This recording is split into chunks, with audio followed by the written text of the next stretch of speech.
નમસ્કાર મિત્રો, 12 વર્ષ પછી મિથુન રાશિમાં ગુરુની ચાલ બદલાશે. ધનુ રાશિ વિશે 5 મોટી ભવિષ્યવાણી. મિત્રો, તમને જણાવી દઈએ કે 15 મેના રોજ દેવતાઓમાં ગુરુ પોતાની રાશિ બદલવા જઈ રહ્યો છે. જે 12 વર્ષ પછી ગુરુ મિથુન રાશિમાં એક ભવ્ય ગોચર કરવા જઈ રહ્યો છે, જેથી વ્યાપક અસર તમારા રાશિઓ પર જોવા મળશે. મિત્રો, તમને જણાવી દઈએ કે 15 મેના રોજ ગુરુની ચાલ બદલવા ધનુ રાશિના લોકો માટે ખૂબ જ ખાસ રહેવાની છે. ગુરુની ચાલ બદલવા સાથે ભગવાન નારાયણ અને દેવતાઓના ગુરુની અનંત કૃપા ધનુ રાશિના લોકો પર રહેશે. મિત્રો, તમને આ વિડીયો અંત સુધી જોવું રહેશે, કારણ કે આ વિડીયો બધા ધનુ રાશિના લોકો માટે ખૂબ જ ખાસ બનવાની છે.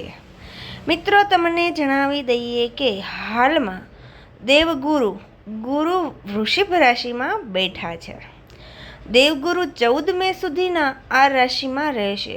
બીજા દિવસે દેવગુરુ રાશિ બદલશે. મિત્રો, સરળ શબ્દોમાં કહીએ તો 15 મેના રોજ ગુરુ રાશિ બદલશે. મિત્રો, 15 મેના રોજ રાત્રે 11:20 બૃહસ્પતિ દેવ વૃષભ રાશિમાંથી મિથુન રાશિમાં ગોચર કરશે, જે 12 વર્ષ પછી થવાનું છે. બૃહસ્પતિ 17 ઓક્ટોબર સુધી આ રાશિમાં રહેશે. બીજે દિવસે એટલે કે 18 ઓક્ટોબરના રોજ ગુરુ બૃહસ્પતિ મિથુન રાશિથી કર્ક રાશિમાં ગોચર કરશે. મિત્રો, આ 6 મહિના સુધી તમને દેવગુરુ બૃહસ્પતિ અને ભગવાન નારાયણના આશીર્વાદ અને રહેશે. વૈદિક જ્યોતિષશાસ્ત્રમાં ગુરુનું વિશેષ સ્થાન છે. જ્યોતિષશાસ્ત્રમાં ગુરુને શુભ અને સૌમ્ય ગ્રહનો દરજ્જો આપ્યો છે. જ્યોતિષશાસ્ત્રમાં ગુરુને દેવગુરુ બૃહસ્પતિ તરીકે પણ ઓળખવામાં આવ્યા છે. ગુરુ 2 રાશિઓનો માલિક છે. ગુરુને સંતાન, લગ્ન, સંપત્તિ, શિક્ષણ, ધર્મ વગેરેના કારણ ગુરુ ગ્રહ માનવામાં આવે છે. મિત્રો, જે જાતકોની કુંડળીમાં ગુરુ બળવાન હોય છે તે સારા ઘરના હોય છે અને શુભ ગ્રહો સાથે તેનો સંબંધ હોય છે.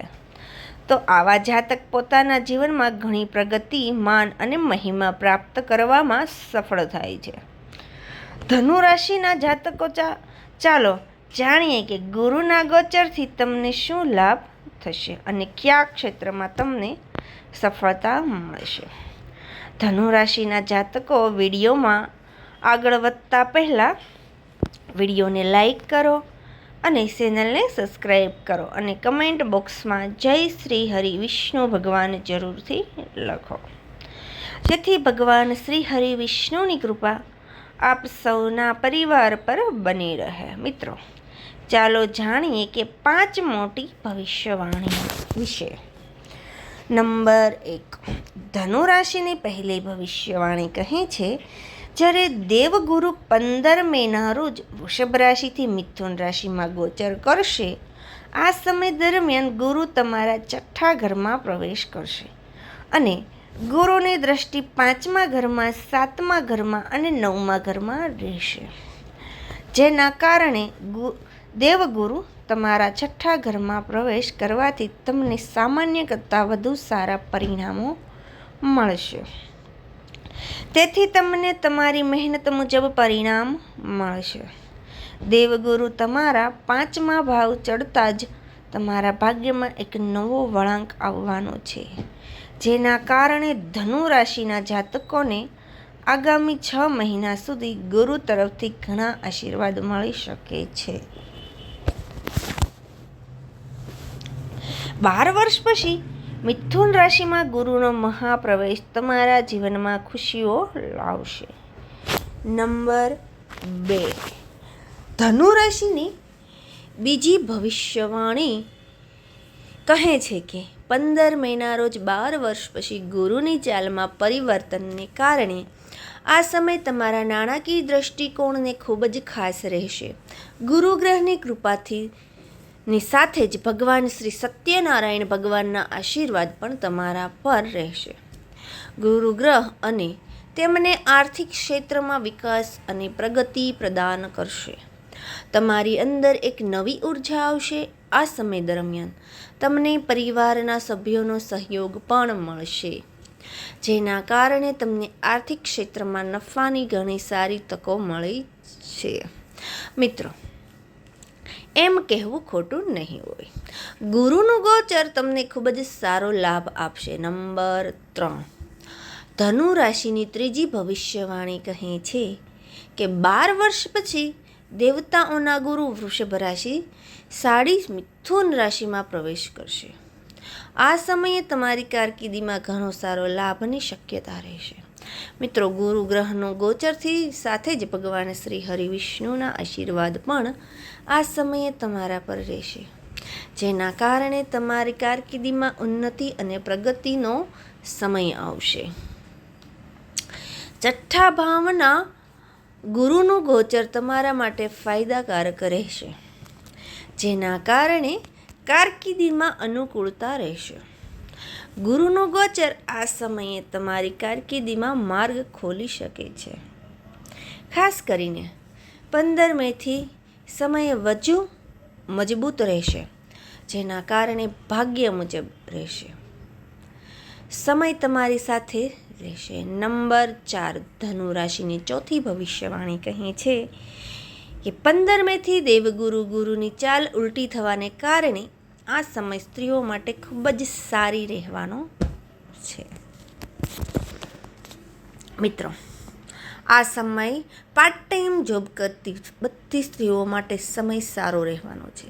જે સ્ત્રીઓને પોતાનો વ્યવસાય અને તેમના વ્યવસાય આ સમયે ખૂબ જ સારી રીતે ચાલવાનો છે. આ સમય તેમને પૈસાની કોઈ કમી નહીં લાગે. ભગવાન શ્રી નારાયણના આશીર્વાદથી તમને તમારા ક્ષેત્રમાં પ્રગતિ અને ઉન્નતિ પ્રાપ્ત કરશો. નંબર 5, ધનુ રાશિની 5મી ભવિષ્યવાણી કહે છે કે 15 મેના રોજ 12 વર્ષ પછી ગુરુ વૃષભ રાશિ છોડીને મિથુન રાશિમાં આવતાની સાથે જ આ સમય શિક્ષણની દ્રષ્ટિએ ખૂબ જ ખાસ રહેવાનું છે. મિત્રો, ગુરુનું આ ગોચર શિક્ષણ સાથે જોડાયેલા જાતકોની સૌથી વધુ ફાયદો કરાવશે. આ સમય તેમનું સ્વપ્ન પૂર્ણ થશે. જે લોકો લાંબા સમયથી સ્પર્ધાત્મક પરીક્ષાઓની તૈયારી કરી રહ્યા છે તેમને આ સમય લાભ મળશે. જે લોકો લાંબા સમયથી વિદેશ જવાના સપના જોઈ રહ્યા છે તેમના દ્વારા કરવામાં આવેલા પ્રયત્નો આ સમયે સફળતા લાવશે. મિત્રો, તમને આ માહિતી કેવી લાગી તે કમેન્ટ કરીને જરૂરથી જણાવજો. જો તમને આ માહિતી પસંદ આવી હોય તો વિડીયોને લાઈક કરજો અને ચેનલને સબસ્ક્રાઈબ કરજો અને કમેન્ટ બોક્સમાં જય શ્રી હરિ વિષ્ણુ ભગવાન જરૂરથી લખજો, જેથી ભગવાન શ્રી હરિ વિષ્ણુની કૃપા આપ સૌના પરિવાર પર બની રહે. વિડીયોને છેલ્લે સુધી જોવા બદલ આપનો ખૂબ ખૂબ આભાર. ધન્યવાદ. જય શ્રી કૃષ્ણ. રાધે રાધે.